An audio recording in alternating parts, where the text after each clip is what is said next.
एक अनोखे हो जग में, संसार के सफल वीर हो तुम। भविष्य की उभरने वाली कोई अद्भुत सी अमूल्य तस्वीर हो तुम। नमस्कार दोस्तों, मैं स्वाति शर्मा स्वागत करती हूँ आप सभी का हमारे शो लाल किताब जीवन उपचार में। दोस्तों, आने वाले समय पितृ पक्ष का होने वाला है, आप सभी जानते होंगे। पितृ पक्ष का किस प्रकार हम लाभ उठा सकते हैं, हमारे जीवन में कितना महत्वपूर्ण होता है, आज हम इसी विषय में बात करेंगे। और इस विषय पे चर्चा करने के लिए हमारे साथ हैं हमारे गुरुजी चंद्रशेखर शर्मा जी। चलिए, तो सबसे पहले स्वागत करते हैं हमारे गुरुजी चंद्रशेखर शर्मा जी का। गुरुजी नमस्कार, राधे राधे। जय श्री राधे। गुरुजी, जैसा कि अभी हम बात कर रहे हैं पितृ पक्ष के बारे में, हमारे दर्शक भी जानना चाहेंगे पितृ पक्ष आने वाले समय में आ रहा है और किस प्रकार हमारे जीवन में क्या प्रभाव रखते हैं, किस प्रकार हम अपने जीवन में इनका लाभ उठा सकते हैं। इसी विषय पे आप हमारे दर्शकों का मार्गदर्शन दें। बिल्कुल जी। जैसे कि बात हो रही है पितृ पक्ष की, कि पितृ पक्ष आने वाले हैं और इसका किस तरीके से हम अपने जीवन में, अपने दिनचर्या में इसका कैसे लाभ ले सकते हैं। वैसे तो ये पितृपक्ष के 15 दिन बोले जाते हैं, उन 15 दिनों में तो बहुत बड़े बड़े लाभ लोग ले जाते हैं इस पितृपक्ष के समय में। जी। सबसे पहले जानने की जरूरत है कि पितृपक्ष होता क्या है।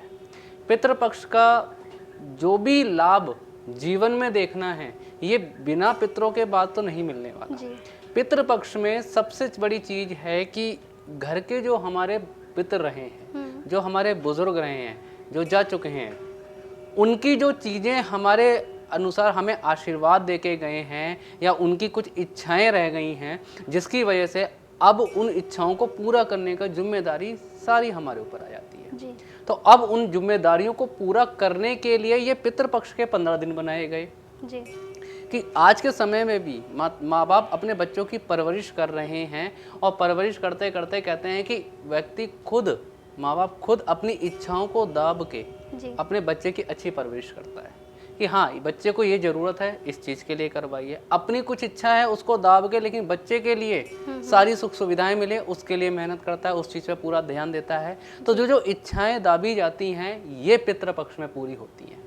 कि वो पितृपक्ष जो बनता है, माता पिता के जितने भी हमारे माता पिता हैं, बुजुर्ग हैं, जो भी हमारे दादा परदादा समय रहे हैं, जो हमारी 7 पीढ़ी तक पीछे से रही है, तो वो उन सब की जो दबी हुई इच्छाएं, जो अधूरी इच्छाएं रह गई हैं, उनको पूरा उनका सुख मिल सके, उनकी पूरी इच्छाओं को पूरा कर सके, वो इस पितृपक्ष में ही किया जाता है। जब भी पितृपक्ष का समय आता है, कोई भी शुभ काम नहीं किए जाते। जी। बताया जाता है, लोग उस चीज़ पे पूरा ध्यान देते हैं कि कोई भी पूरा शुभ काम ना हो, कोई भी नई चीज़ ना खरीदी जाए, और नया वस्त्र या नया सामान तो खरीदा ही नहीं जाता।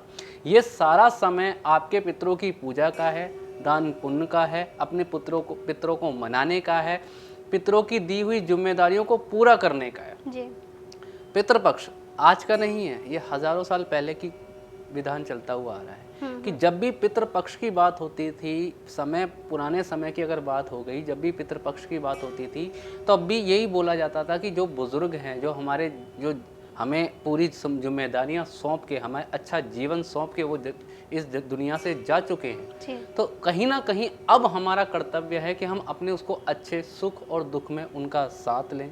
दुख हुआ है तो उनका आशीर्वाद लें, सुख हुआ है तो उनको धन्यवाद करें। तो धन्यवाद के रूप में ये 15 दिन निकल के आते हैं कि धन्यवाद के रूप से उनके नाम का जो भी हम अनुष्ठान या जो भी समाधान या जो भी उपाय अगर हम करते हैं या कुछ दान पुण्य भी करते हैं, तो सीधे पितरों के नाम से होता है। जी। और दूसरी बात, जब भी जीवन में परेशानी आती है, दिक्कतों का सामना व्यक्ति करता है, तो सबसे पहले अपने पितरों को मनाओ। पितरों को मनाएगा, उसकी परेशानी का दूर होने का हल आपको नजर आ जाएगा।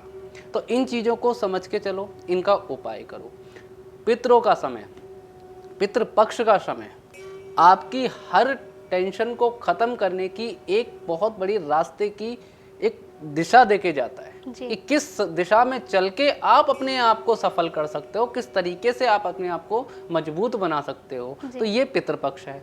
तो इस पितृपक्ष का तो वाकई ही जीवन में लाभ लेना चाहिए, अपने पितरों को मनाना चाहिए, उनके द्वारा जो उनकी इच्छाएं हैं उनको पूरा करने का अब जो हमारा कर्तव्य है वो हमें कर्तव्य करने चाहिए। और इन पितृपक्ष में अपनी पूरी समृद्धि के साथ, अपने मन के साथ, अपनी भावनाओं के साथ, अपने अच्छे विचारों के साथ अपने पितरों का नाम लीजिए, समृद्धि बहुत जल्दी आएगी। जी।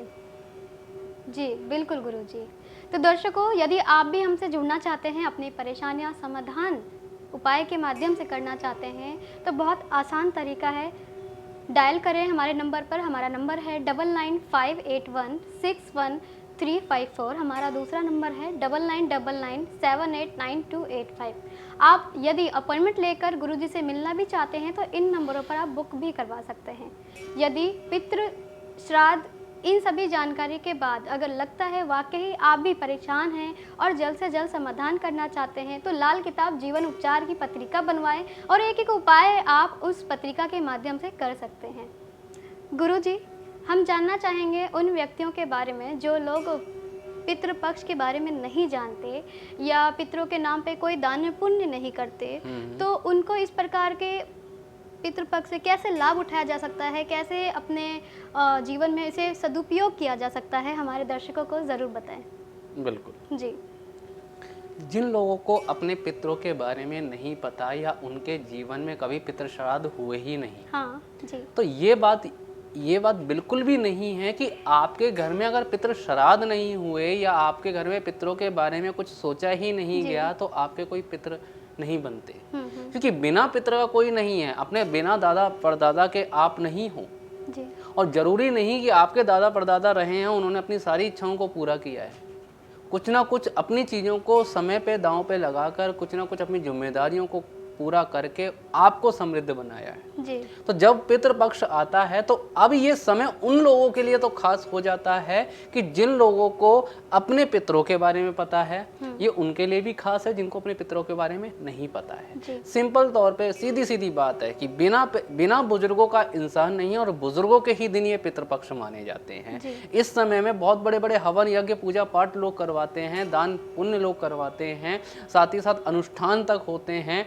बड़ी बड़ी तीर्थ यात्राओं पे जाके, कहीं बड़ी बड़ी जगहों पे जाके उसका पितृ शांति लोग करवा के आते हैं, जिसमें से दो सबसे बड़ी जगह मानी जाइए। एक तो हरिद्वार लोग पहुंच जाते हैं या गया, बोध गया, जो सुना होगा, जो पितरों के सबसे नाम से, पितरों के शांति के नाम से सबसे बड़ी जगह बोली जाती है। लेकिन जरूरी है आपको चीजें समझ में आए। आपके पितृ जो हैं उनको आप अपने कर्मों से ठीक रखो। अपने जीवन में जो भी अच्छाइयाँ मिलती हैं, जो भी तरक्की मिलती है, अपने पितरों को ना भूलो जी। और जो भी परेशानी आती है तो सबसे पहले अपने पितरों से क्षमा मांगो। और वो क्षमा मांगने का जो एक समय है और एक उनको धन्यवाद करने का जो समय है, वो ये पितृपक्ष का 15 दिन है। इससे बड़े कोई दिन नहीं बताए गए पितृपक्ष को सही करने के लिए, पितृपक्ष को इस्तेमाल करने के लिए। जब भी जीवन में परेशानी आती है तो लोग अलग अलग ज्योतिषों के पास जाते हैं, अलग अलग कुंडलियाँ चेक करवाते हैं। लोग कहते हैं कि मेरे को ये दिक्कतें हैं, मुझे ये परेशानी है, मुझे ये दिक्कतें आ रही है। किसी ने बोल दिया कोई सा ग्रह खराब है, किसी ने क्या ग्रह बता दिया। लेकिन सबसे बड़ी बात ये होती है, कई बार घर के पितृ नाराज़ होते हैं, जिसकी वजह से ना आपका कोई पूजा पाठ आपको लगेगा, ना ही आपका कोई अनुष्ठान आपको लगेगा, ना ही आपके मेहनत में वो ताकत देगा परमात्मा जिससे आप समृद्ध हो जाओ। तो पितरों को मनाना बहुत खास बात है। पितरों को जब मना लोगे तभी जीवन में बहुत अच्छे सुख मिलेंगे और समृद्धि भी देखने को मिलती है। क्योंकि पितर हमारे बुजुर्ग हमें खुद संपन्न करके गए हैं और अगर हम उन्हें भूल जाते हैं तो परेशानी आती है। घर में शादी विवाह होता है, किसी का जन्मदिन मनाया जाता है या किसी का जन्म होता है, घर लिया जाए, मकान बनाया जाए, कुछ भी ऐसा काम किया जाए जो आपके जीवन में एक शुभ शगुन बन के आया है, उस समय तो इस पितरों को तो याद करना बहुत ज़रूरी है। आज के टाइम पे नॉर्मली लोग ज़्यादा नहीं, बहुत ही मामूली तौर पे ही शादी विवाह में या बच्चे जन्म पे ही पितरों के बारे में सोचते हैं। बाकी कोई गाड़ी वाहन लेता है व्यक्ति, जमीन लेता है व्यक्ति, या घर में कुछ भी ऐसी चीज़ जो जीवन में एक समृद्धि बन के आई हो, वहाँ भी अपने पितरों का इस्तेमाल करना चाहिए। वहाँ भी इन पितरों को याद करके इनका आशीर्वाद ग्रहण करना चाहिए। और जिन लोगों को ये नहीं पता है कि पितृदोष के उनके पितृ क्या हैं या उन्होंने कभी कोई पितृदोष के उपाय ही नहीं किए हैं, तो पितृ श्राद्ध के लिए सबसे बड़ी चीज़ बताई गई है कि कुत्तों, कौवों और गाय को सेवा, इनको भोजन डाला जाता है। तो ये तो सभी लोग देखते हैं कि घर में भोजन बनाया जाता है, खीर, पूड़ी, हलवा, जो भी आप बनाना चाहो, जो भी आपको सहूलियत हो आप बना सकते हो। इसके अपने पितरों की शांति के लिए कोई बड़े बड़े यज्ञ हवन की ज़रूरत नहीं होती है। हाँ, पितृदोष की बात अलग है, लेकिन अगर आपने पितरों को ही मनाना है तो घर में ही शुद्ध खाना बनाओ, शुद्ध रसोई करके शुद्ध खाना बना के पितरों का भोजन निकालो, उनके नाम पे भोजन जाके मंदिर में ब्राह्मणों को दो, ब्राह्मण को पैरों पे हाथ लगा के क्षमा याचना करो कि हमारे जो भी हमारे से गलतियां हुई हैं उन गलतियों का हमें जो भुगतान भोगना पड़ रहा है उसको शांत करें और जीवन में सुख और समृद्धि दें। साथ ही साथ खाने में जो भी बना रहे हो वो मंदिर में ही तो जाएगा, साथ ही साथ थोड़ा सा कौवों के लिए, थोड़ा सा कुत्तों के लिए और थोड़ा सा गाय के लिए, ये 3 जगह तो जाना संभव है। इसको तो भेज के आइए, इसको इज्जत के साथ, सद्भावना के साथ, एक अच्छी एक सोच के साथ उनको अगर आप खिलाओगे तो आपके पितरों की शांति जरूर होगी, पितरों का आशीर्वाद पूरा मिलेगा। तो ये तो नॉर्मली सभी जानते हैं कि इस तरीके के पितरों के उपाय किए जाते हैं, पितरों को ये चीज़ खिलाई जाती है। लेकिन इसके अंदर सबसे बड़ी बात क्या है कि यहाँ कुछ चीज़ें और ज़्यादा स्पेशल मानी जाती हैं जो पितृ श्राद्ध के समय पे लोगों को करना ही चाहिए। जितने भी ये भूमिगत कीड़े हैं इनको भी खिलाओ।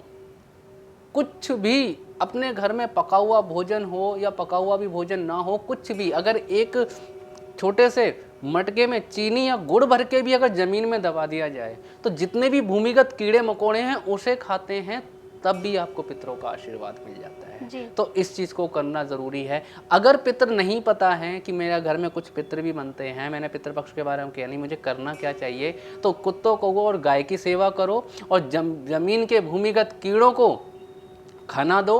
और साथ ही साथ कोई अपंग अपाहिज व्यक्ति हो या कोई ऐसा व्यक्ति हो जो कोढ़ी हो जिसको दवाइयों की ज़रूरत हो तो उनको दवाइयाँ दान करें। भूखा व्यक्ति है भूखा दान करें, भूख के लिए उनका खाना दान करें। साथ ही साथ जितनी भी एक ज़रूरतमंद चीज़ें होती हैं उन चीज़ों को दान करना सबसे उत्तम उपाय है। इसमें सिर्फ कौवे को रोटी, कुत्ते को रोटी और गाय को रोटी देने से ही पितृपक्ष की शांति नहीं होती। ये तो विधान चलता हुआ आ रहा है, लेकिन कहते हैं अधूरा ज्ञान पूरी तरीके से सुख नहीं दे पाता। तो उसके साथ ये भूमिगत कीड़े मकोड़ों को भी खिलाओ, अंधे अपाहिज व्यक्तियों को भी खिलाओ, साथ में कोई ज़रूरतमंद व्यक्ति है जिसको दवाइयों की ज़रूरत है तो उनको दवाइयों का दान करो। फिर देखो ये पितरों कितने खुश होते हैं और आपके जीवन में कितना अच्छा आशीर्वाद देके आपको समृद्ध करते हैं। पितरों का बहुत अच्छा विधान है, पितरों से बड़ी कोई ताकत नहीं है। घर को बनाने के लिए भी पितर आपके सहयोग कर सकते हैं और घर को बिगाड़ने के लिए भी ये पितर शामिल हो सकते हैं। तो इन पितरों को उपाय करके अपनी चीज़ों को अच्छा करो, जीवन में बहुत सुखी सुखी जीवन बिताओ और अपने लिए बहुत सारी सुख सुविधाएं जुटा के जीवन में तरक्कियों पे जाओ। जी बिल्कुल गुरुजी हम जानना चाहेंगे पितृपक्ष हमारे जीवन में, हमारे जन्म कुंडली में किस प्रकार से संबंध रखता है और इसे किस प्रकार से ग्रहों से संबंध रखते हैं या उन्हें कैसे हम उपयोग कर सकते हैं, उनका अच्छा लाभ उठा सकते हैं, ये भी हमारे दर्शकों को ज़रूर बताएं। बिल्कुल, जन्म कुंडली से पितृपक्ष का क्या संबंध है और इससे किस तरीके से ग्रह प्रभावित होते हैं, ये तो बहुत ही जानना ज़रूरी है। क्योंकि जन्म कुंडली में जब भी कुंडली की ग्रहों की बात होती है सबसे पहले पितृदोष की बात होती है। जी। पितृदोष, जिनकी कुंडली में पितृदोष निकलता है उनके जीवन में संतान सुखों की कमी रहती है। जिनकी कुंडली में पितृदोष निकलता है उनके जीवन में समृद्धि पाने की दिक्कतें परेशानियां आती हैं। जिनकी कुंडली में पितृदोष होता है तो कहते हैं घर में संतान बड़ी होती चली जाती है, शादी के योग नहीं बन पाते हैं। तो ये पितृपक्ष, ये पितृदोष की ही खराबी है, ये पूरा कुंडली से जुड़ जाता है। अभी जो ये 15 दिन बताए गए हैं पितृपक्ष के, जो कि अभी ये 21 तारीख से शुरू होने वाले हैं, तो ये 15 दिन बताए गए हैं पितृपक्ष के। इसमें सबसे बड़ी बात क्या है, सबसे बड़ी चीज क्या है? सबसे बड़ी चीज ये है कि कुंडली के अनुसार अगर कोई पितृपक्ष या पितृदोष आपकी कुंडली में बन रहा है तो उस पितृदोष का उपाय इस पितृपक्ष में करके देखो। ये 15 दिन में उस पितृदोष, वो एक पूरे साल किया हुआ उपाय शायद उतना लाभ ना दे जितना इस 15 दिन में उस पितृदोष का उपाय करके अपने जीवन में आप लाभ ले सकते हो। कहते हैं किसी बुजुर्ग की इन पितृपक्ष में मृत्यु होती है तो बोला जाता है कि ये बहुत लोगों ने कहते हुए सुना भी होगा कि चलिए इनको स्वर्ग मिल गया। क्योंकि बोला जाता है कि ये स्वर्ग के रास्ते खुलते हैं इस समय। कहते हैं कि देवता खुद जमीन पे आते हैं और जमीन में जो जमीन पे रहने वाले लोग हैं उनके हाथ से भोजन और खाना पीना ग्रहण करके जाते हैं। ये 15 दिन वो सबसे बड़े शुभ माने गए हैं। इसलिए जब भी पितृपक्ष आए अपनी कुंडली को चेक करो, उसमें कौन सा पितृ दोष बन रहा है, उस पितृ दोष का उपाय करो। और इसका सही तरीके से अगर आपने निवारण इस 15 दिन में कर लिया तो जरूरत नहीं है पूरे साल लंबे लंबे उपाय करने की। ये पितृदोष वो उपाय है कि पीढ़ी दर पीढ़ी एक व्यक्ति भी अगर उपाय कर लेता है पितृदोष का तो पूरी फैमिली से पितृदोष का जो दुख है वो दूर हो जाता है। जी। पुराने समय में, महाभारत के समय में जो लोग कहे, जो लोगों ने कहानी भी सुनी होगी कि जितना भी महाभारत का समाज था वो सब समाप्त हुआ। उनके जो एक वंशज रहे भगीरथी, जिन्होंने तपस्या करके माँ गंगा को प्रसन्न किया, तपस्या करके भोलेनाथ को प्रसन्न किया, तपस्या करके ब्रह्मा जी को प्रसन्न किया, ताकि वो गंगा को धरती पे लेके आए और उनके बुजुर्गों की जितनी भी अस्थियां हैं वो उस गंगा में विसर्जित की जाएं। तो गंगा में विसर्जित करने का मतलब ये था कि उनकी शांति हो सके। क्योंकि जितना भी ये पूरा समाज है, आज के लोग करते क्या हैं कि जब कोई किसी व्यक्ति की मृत्यु होती है उसके बाद उसका अंतिम संस्कार किया जाता है, उसके बाद वहाँ से उनके फूल चुन के लाए जाते हैं और जाके एक सही समय पर जाके उनको जल प्रवाह करवाया जाता है और ये गंगा में ही जाके जल प्रवाह किया जाता है। तो ये विधान ही बहुत पुराना जुड़ा हुआ है, ये छोटा मोटा विधान नहीं है अपने आप में।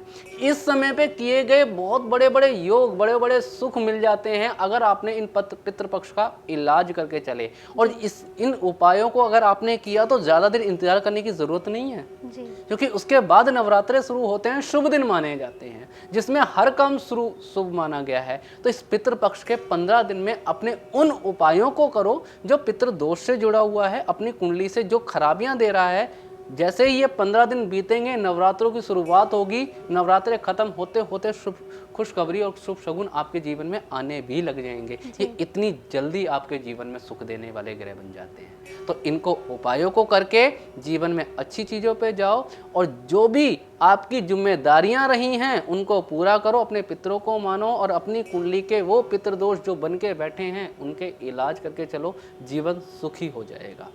जी, तो इन चीज़ों का उपाय करके जीवन में सुख लेके आओ। गुरुजी, हम जानना चाहेंगे पितृपक्ष के कहा गया है कि पितृपक्ष के समय में कोई नया काम या कोई नया शुभ काम नहीं करना चाहिए।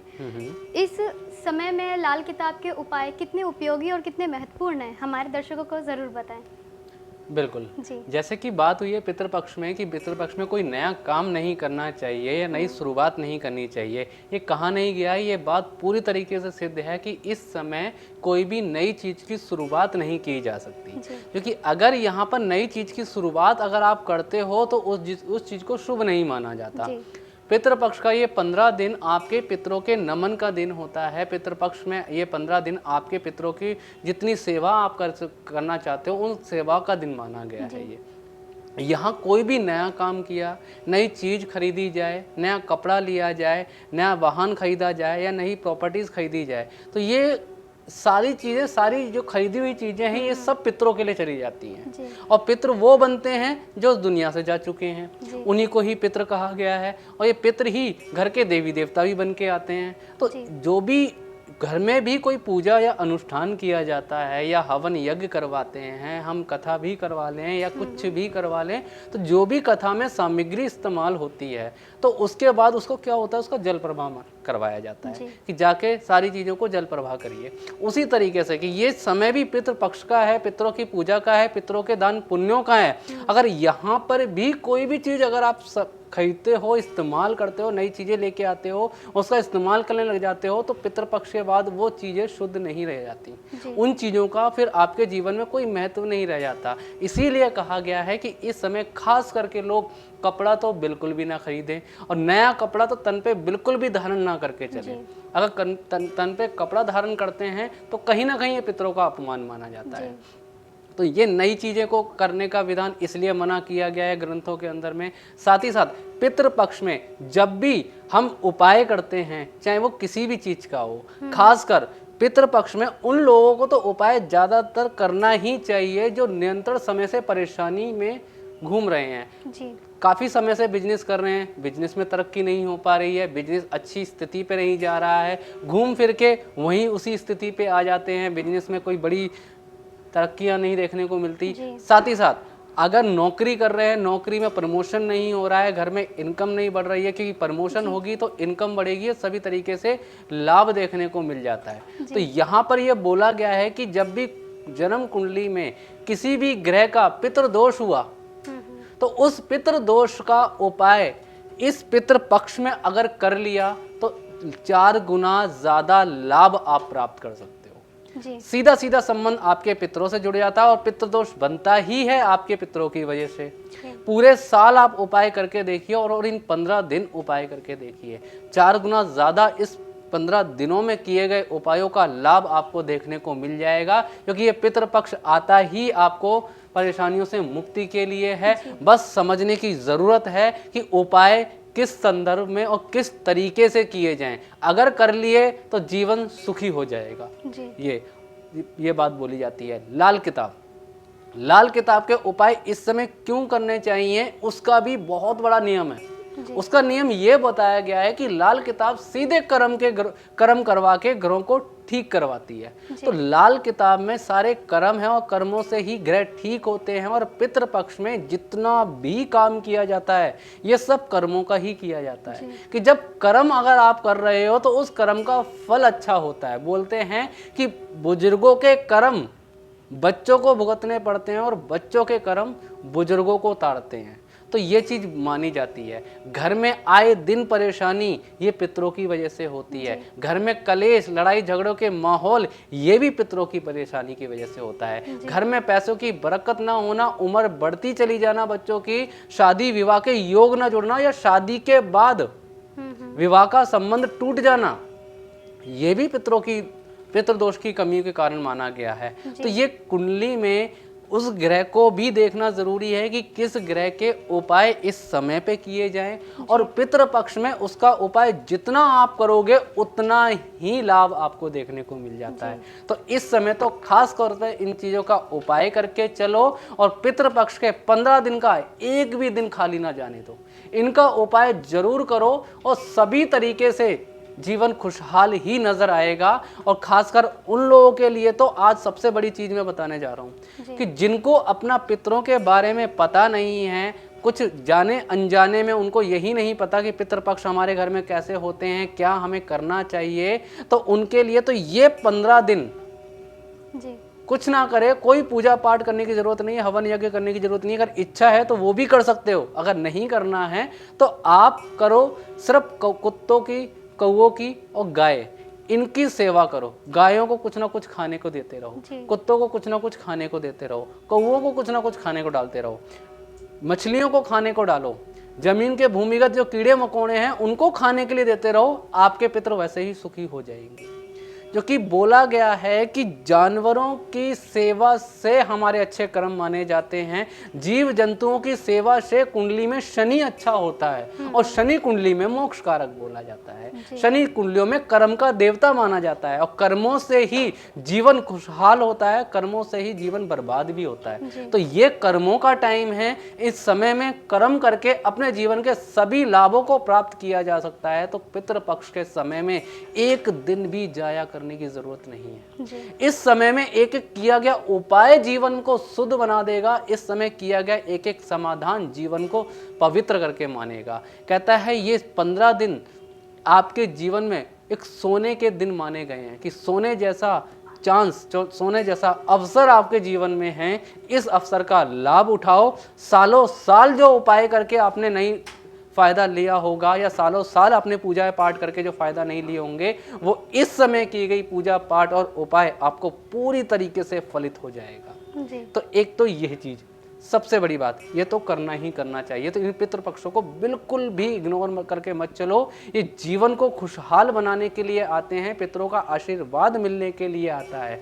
तो जिस तरीके से एक शुभ मुहूर्त में शादी विवाह करवाई जाती है, शुभ मुहूर्त में घर प्रवेश करवाया जाता है, शुभ मुहूर्त में बच्चे का नामकरण होता है, तो कुछ शुभ मुहूर्त हैं जो जीवन को अच्छा बनाने के लिए आते हैं। तो ये पितृपक्ष पितरों की सेवा, पितृदोष से मुक्ति और परेशानियों से निवारण के लिए आते हैं। इन पितृपक्ष का उपाय करके जीवन में बदलाव लेके आओ। बदलाव होते हुए अपने आप देखोगे और जीवन सुंदर में होता चला जाएगा। जी बिल्कुल गुरुजी, बहुत अच्छी जानकारी दी है। आज पितृपक्ष क्या होता है, ये हमारे जीवन में कितना महत्वपूर्ण है, ये सारी जानकारी आज आपने हमारे द्वारा हमारे दर्शकों को दी। वाकई यदि दोस्तों, यदि आप भी अपनी परेशानियों के बारे में जानकारी लेना चाहते हैं और जन्म कुंडली के माध्यम से एक एक उपाय समाधान करना चाहते हैं, तो आज ही हमसे जुड़कर हमसे संपर्क करें। लाल किताब जीवन उपचार की पत्रिका बनवाएं। पत्रिका बनवाकर उनके एक एक उपाय समाधान आप अपने हाथों से कर सकते हैं। किस प्रकार से करने हैं और कैसे करने हैं, ये आप हमारे फ्लैश हो रहे नंबर पर कॉल करके जानकारी भी ले सकते हैं। गुरुजी, हमारे अगले दर्शक जुड़े हैं जो कि आपसे अपना कुंडली का आकलन करवाना चाहते हैं। इनका नाम है खुशबू सिंह जी। जन्म तारीख मैं आपको बता देती हूँ, 20 मई 1998। और इनकी परेशानी ये है कि ये गवर्नमेंट जॉब की तैयारी कर रही है और इनको बहुत ज़्यादा परेशानी आ रही है। जन्म समय इनका 11:40 PM, दुर्गापुर, वेस्ट बंगाल। तो ये इसी विषय में जानकारी लेना चाहती हैं कि क्यों बार बार अगर ये कोशिशें कर रही हैं गवर्नमेंट जॉब के लिए और वो बार बार उनको परेशानी आती है, विफल हो जाता है उनका, जितनी भी कोशिशें हैं वो सब विफल हो जाती है, तो कारण क्या है, इन्हें ज़रूर बताएं। बिल्कुल जी। जैसे कि कुंडली का ये गवर्नमेंट जॉब की तैयारी कर रही हैं और उसमें इनको सफल नहीं मिल रही है। सबसे पहली बात, कुंडली के अनुसार चौथे घर में बुध और शनि का मेल, जब भी कुंडली के चौथे घर में बुध और शनि का मेल बैठता है तो वहाँ चंद्रमा का पितृदोष बन जाता है। और जब कुंडली में चंद्रमा के पितृदोष बनते हैं तो घर में अशांति का माहौल, सुख की परेशानी की दिक्कतें, जीवन में जो इच्छा रखी है पाने की वो प्राप्त नहीं कर पाते। कहते हैं घर में माता से भी संबंध अच्छे नहीं रहते, माता की सेहत खराब रहती है, घर में बरकत के माहौल नहीं देखे गए हैं क्योंकि चंद्रमा खराब माने गए हैं यहाँ पर, और चंद्रमा का पितृदोष बन जाता है। उसके बाद चंद्र केतु का मेल, तो यहाँ चंद्र ग्रहण भी बनता है, तो चंद्रमा पूरी तरीके से खराब, जिस वजह से इस चंद्रमा की खराबी तो सबसे बड़ी है कि इंसान जो मन में ठानेगा वो कभी पूरा नहीं कर पाएगा। पांचवें घर में सूर्य बैठा है, मंगल के साथ बैठा है, बिल्कुल ये एक अच्छी पढ़ाई लिखाई में अच्छी दर्जे पे जा सकते हैं, अच्छी सीख, अच्छा दिमाग परमात्मा ने इनको दिया हुआ है। लेकिन ये चंद्रमा का पितृदोष, ये चंद्रमा की खराबी जीवन में एक जगह टिक के काम नहीं करने देगी। तो इस चंद्रमा की खराबी का और इस चंद्रमा के पितृदोष का उपाय अपने ये पितृ श्राद्धों में ही ये कर ले तो इनके जीवन में सुखी में इनकी जीवन बहुत अच्छा रहेगा। अब उपाय क्या करना है? उपाय में सीधे सीधे चंद्रमा की चीजें जैसे कि चांदी, चावल, दूध, पानी और साथ में मोती, ये कहते हैं एक मोती ले, एक मोती को अपने हाथ में कुछ समय के लिए रखे, उसके बाद जाके उसे मंदिर में दान करके आए। इससे क्या है कि ये चंद्रमा की ऊर्जा इतनी जागृत होगी और चंद्रमा की एक अच्छी ताकत देखने को मिलेगी। समय समय पर अपने कुल पुरोहित को, जो भी एक आपके घर में पूजे जाते हो या आपके जो कुल पुरोहित होते हैं, या कुल पुरोहित भी अगर नहीं पता है तो आसपास कोई नज़दीकी मंदिर है जिसमें कोई बुजुर्ग पंडित है जिनके बाल सफ़ेद हैं, वो बहुत बुजुर्ग स्थिति में हैं, तो उनको समय समय पर दूध, पानी, चावल, चीनी, चांदी का दान करते रहो, उनके पैरों को हाथ लगा के आशीर्वाद समृद्धि का लेते रहो, तब जाके ये पितृदोष की शांति होगी। इन चीज़ों को अच्छा करो और समय समय पर थोड़े से चावल लो, थोड़ी चने की दाल तांबे के लोटे में भर के सर पे 7 बार घुमा के से जल प्रवाह कर दो। ये आपके जीवन की भाग्य की चाबी खोल के रख देगा और साथ में जो चीज़ ठानी है करने को उसमें सफलता ज़रूर देखने को मिलेगी। और भूल कर भी लोहे के सामान या इलेक्ट्रॉनिक प्रोडक्ट घर में जंग लगे हुए या ख़राब हुए नहीं रखे होने चाहिए। अगर ये ख़राब इलेक्ट्रॉनिक प्रोडक्ट रखे हुए घर में हो गए या जंग लगा हुआ लोहा घर में रखा हो गया तो बरकत के हालात बिल्कुल भी देखने को नहीं मिलेंगे और जीवन में आए दिन परेशानी आएगी। तो इन सावधानियों को हटाओ और जो उपाय दिए गए हैं उन उपायों को करो। जीवन में बिल्कुल गवर्नमेंट नौकरी के योग पड़े हुए हैं, बिल्कुल जीवन में नौकरी मिलेगी ही मिलेगी। और जिस समय इंटरव्यू देना है, जिस समय आप चाहते हो कि मेरा इस समय सिलेक्शन हो जाए, तो लगातार 43 दिन लगातार एक तांबे का सिक्का जल प्रवाह कर देना, जॉब पक्की है और ये आपको मिलेगी ही मिलेगी और जीवन में समृद्धि ज़रूर आएगी। जी बिल्कुल। तो खुशबू सिंह जी, वाकई आप अपनी परेशानियां जान चुके हैं कि किस वजह से है। अब इनका जल्द से जल्द आप समाधान करें और अपने जीवन में आगे बढ़ें। गुरुजी, हमारे अगले दर्शक हैं जो हमसे जुड़े हुए हैं, इनका नाम है सुधा गुप्ता जी। इनका जन्म तारीख मैं आपको बता देती हूँ, 21 सितंबर 1999। जन्म समय है इनका 5:30 सुबह का AM। दिल्ली में इनका जन्म हुआ है। ये जो व्यक्ति हैं, ये सुधा गुप्ता जी, इनका कारण ये है कि ये विदेश का सुख पाना चाहती है, विदेश में कोई जॉब अप्लाई करना चाहती हैं, करियर सेटल करना चाहती है। मगर प्रॉब्लम ये आ रही है कि बार बार जब अगर ये वीज़ा के लिए अप्लाई करती हैं तो कोई ना कोई प्रॉब्लम आती है, वो उनको निष्कासित कर दिया जाता है या उनको रद्द कर दिया जाता है। तो ये क्यों हो रहा है, क्या कारण है, यही जानना चाहती है सुधा जी। बिल्कुल जी।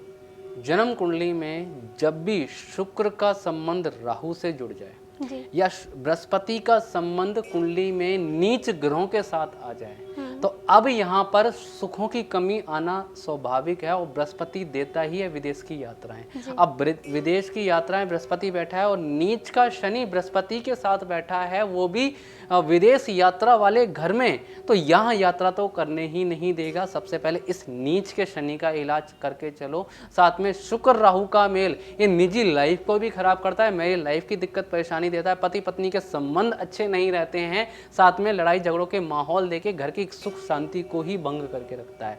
तो एक तो ये चीज इनके जीवन में, इनका उपाय करके ही ये विदेश में सेटलमेंट की स्थिति चाहते हैं। वहीं चौथे घर में बैठा हुआ मंगल जो पूरी तरीके से नीच प्रभाव देता है, तो कहता है जीवन का सुख जहाँ से मिलने चाहिए वो सुख मिलने में कमी लेके आता है। घर में बीमारियों के माहौल, कहता है कि इंसान तरक्की के लिए पैसा बाद में खर्च करेगा, बीमारी के लिए पहले खर्च करने लग जाएगा। तो ये बीमारियों के माहौल, ये समस्याओं के माहौल का उपाय करके चलो, ये सारी चीज़ें अच्छी हो जाएंगी, हर तरीके से सुख मिलेगा। अब उपाय क्या करने हैं?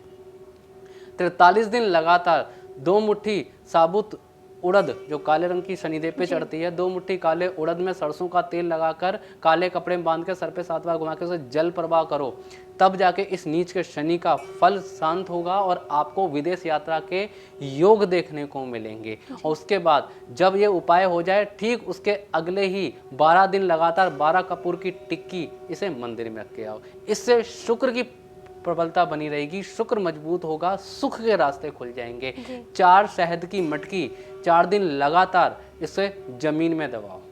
जब तक ये मटकी वाला उपाय नहीं करोगे, बीमारियों में पैसा खर्च होगा, जो भी सोचा है वो पूरी तरीके से मिल नहीं पाएगा। अगर हस्बैंड वाइफ में परेशानी रही है, गुप्त अंगों की दिक्कतें रही हैं, लेडीज़ विशेषज्ञ के अगर इलाज चल रहे हैं, तो 43 दिन लगातार दूध में मक्खन डाल के इसे मंदिर में ही रख के आओ। फिर देखो परमात्मा कितनी खुशी देता है और जीवन में हर सुख मिलेगा, हर सुख के साथ समृद्धि के योग बनेंगे। और एक खासकर उपाय, जीवन भर नाभि, जुबान और माथे पर केसर का तिलक लगा के जरूर चले। ये जीवन में जो भी चीज़ ठानी है, विदेश जाना है, पैसा कमाना है, जो भी सेटलमेंट चाहिए, सारी सेटलमेंट करेगा और माता रानी पूरा आशीर्वाद देके जीवन खुशहाल बनाएगी। जी बिल्कुल सुधा जी, आपको अपनी सारी परेशानियों का जानकारी मिल चुकी है। अब इनका जल्द से जल्द समाधान करें और लाल किताब जीवन उपचार के एक एक उपाय समझकर आगे आप कर सकते हैं। यदि कुछ चीज़ें ना समझ में आई हो, कुछ जानकारी लेना हो, तो आप हमारे नंबर पर कॉल भी कर सकते हैं। हमारा नंबर है 9958165154। हमारा दूसरा नंबर है 9999789285। गुरुजी, आज हमारे दर्शकों को बहुत अच्छी आपने जानकारी दी पितृपक्ष के बारे में। बिल्कुल वाकई बहुत ज़रूरी है हमारे जीवन में। अगर जिनको अपनी जन्म के बारे में नहीं पता या कुंडली के माध्यम से क्या लाभ मिल सकता है इस पक्ष के बाद जानकारी के लिए, तो वाकई अगर आप भी जुड़ना चाहते हैं हमसे, तो हमारे लाल किताब जीवन उपचार की पत्रिका बनवाएं और एक एक उपाय करके आप अपनी परेशानियों से जल्द बाहर आएँ। आज के लिए बस इतना ही, आज्ञा दीजिए। नमस्कार। राधे राधे गुरुजी। जय श्री राधे।